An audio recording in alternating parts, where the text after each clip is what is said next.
非有消息，中国南方航空公司的 B-6135 号客机已由大韩航空接手。这架空客 A330-200 的产权据称属于中国飞机租赁公司，春节后不久便退出了运营。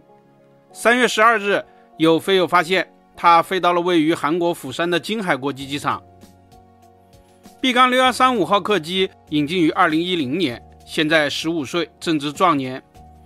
空客 A330-200 是远程宽体客机，能力强大，但是与新型的 A350-900 相比，它的技术老旧；与同门的 A330-300 相比，它的客座数又相对较少。总之，这种飞机的燃油效率不高，现在到处都不太受欢迎。中国南方航空公司曾经拥有40多架 A330-200， 从2020年开始大踏步退役，这几年累计已经减少了21架。其中 B-6135 是最新离开机队的，这其中有的被拆解，有的退还给了租赁商，有的反售给了空客公司，还有个别转换为了货机。但有趣的是，大韩航空为何会接手租赁中国的 A330-200 呢？大韩航空是韩国最大的航空公司，以善于经营著称。大韩航空不仅机型和网络丰富，服务优秀，还能够持续为各国人民提供便宜的机票。大韩航空的国内机票价格经常只要200元人民币左右，它往来中国和北美的价格也不高，长期是很多人前往北美的中转首选。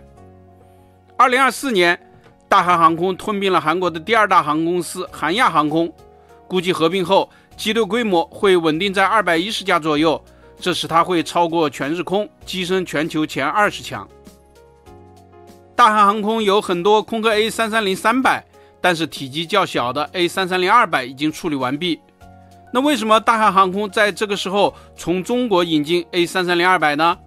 其实我们以前也曾经有所提及，这件事情与它合并韩亚有关，目的是为了稀释份额，达成合规。大韩与韩亚合并是大事儿，需要经过美国、欧盟、中国、英国和日本等国家和组织的反垄断审核。他当时很顺利地获得了中国的批准，但是其余4家都挑了很多的刺，其中最主要的是欧盟与美国，理由都是担心垄断市场，影响消费者利益。大韩合并韩亚后，在欧美的航线数量确实也很多，为了稀释自己的份额，符合反垄断的规定，大韩航空不是缩减总量，而是将航线转移给了其他公司。其他公司缺少大飞机怎么办呢？大韩采取的措施就是送飞机，当然不是白送，是要收取租金。至于有没有优惠，咱们就不知道了。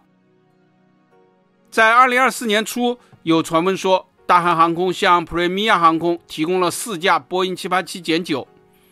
今年的2月份，他还向一家只有4架波音737货机的仁川货运转移了一架波音747-400货机。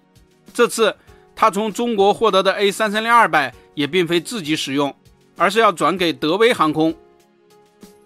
Premier、德威和仁川货运从理论上来说都是大韩的竞争对手，但他们现在的规模很小，从技术上对大韩构不成威胁。大韩航空用这种办法帮助他们获得了民心，今后如果有需要，也可以随时收购他们。如此教别人的树长自家阴凉的做法，高明而有趣。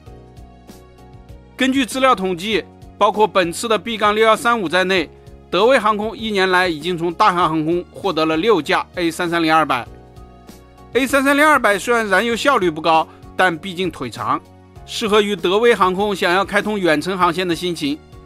在大韩的带动下，德威获得了大量的投资，现在机队规模几乎翻了一番。现在全球不少国家都严重缺乏飞机，也许还会有更多南航的 A330-200 会经过大韩航空的操作转至德威航空的。本期咱们就聊到这里，下期见。